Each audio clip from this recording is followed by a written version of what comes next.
Partnership के business में एक पार्टनर का अपने लिए तनख्वाह अलहदा से फिक्स कर लेना ये नाजायज़ और गुनाह है, और ऐसे मुआहदे को ख़त्म करके शरीयत के मुताबिक मुआहदा करना ज़रूरी है। और ये नाजायज़ क्यों है? नाजायज़ होने की इसकी दो वजूहात उलमा ने ज़िक्र फरमाई हैं।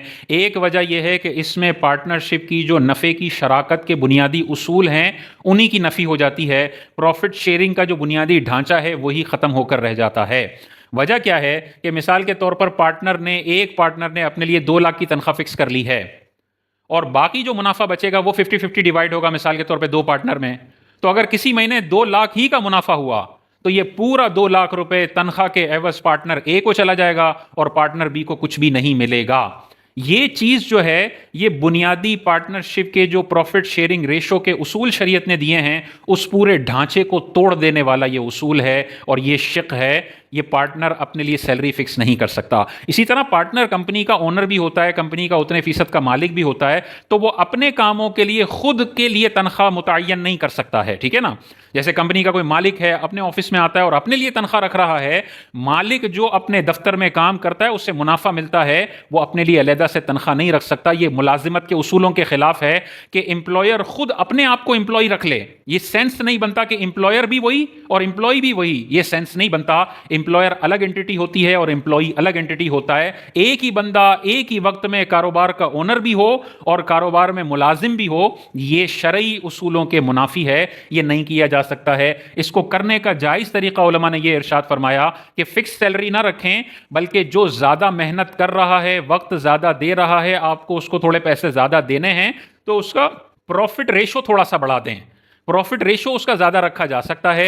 मिसाल के तौर पे दोनों ने 50-50 लाख इन्वेस्ट किए हैं, लेकिन पार्टनर ए पार्टनर बी से थोड़ी ज्यादा मेहनत कर रहा है, तो यह किया जा सकता है कि भाई दोनों की इन्वेस्टमेंट 50-50 है, लेकिन पार्टनर ए का प्रॉफिट रेशो 50-60% होगा और पार्टनर बी का प्रॉफिट रेशो 40% होगा। यह बिल्कुल जायज है। प्रॉफिट के रेशो में आप ऊपर नीचे कर सकते हैं, वो इन्वेस्टमेंट के रेशो के बराबर प्रॉफिट रेशो होना जरूरी नहीं है।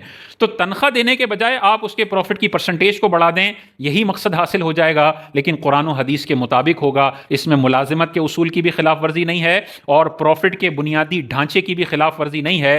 फिक्स करने में यह हो रहा था कि बहुत सारी सूरतों में उतना ही प्रॉफिट होगा और पार्टनर बी को कुछ भी नहीं मिलेगा, लेकिन 60-40 रेशो कर दिया तो अब कभी भी यह वाली सूरत नहीं आएगी कि सारा मुनाफा पार्टनर ए ले गया और पार्टनर बी को कुछ भी नहीं मिला। यह कभी भी नहीं होगा, बल्कि 60% पार्टनर ए लेके जाएगा, 40% पार्टनर बी लेके जाएगा। पार्टनरशिप के उसूलों की भी खिलाफ वर्जी नहीं होगी और मुलाजिमत के उसूलों की भी खिलाफ वर्जी नहीं होगी। तो जिन जिन पार्टनरशिप के लोगों ने अपने लिए अलग से तनख्वाहें फिक्स की हुई हैं, उन्हें चाहिए फौरन से पेशतर इस मुआहदे को खत्म करें, प्रॉफिट परसेंटेज को दोबारा से रिव्यू कर लें, उसमें अगर कोई म्यूचुअल अंडरस्टैंडिंग से चेंजेस कर सकते हैं तो करें। लेकिन पार्टनरशिप में भी ये जहन में रखना है कि पार्टनरशिप में अगर लॉस होता है तो लॉस उसी रेशो पे डिवाइड होगा जो इन्वेस्टमेंट का रेशो है।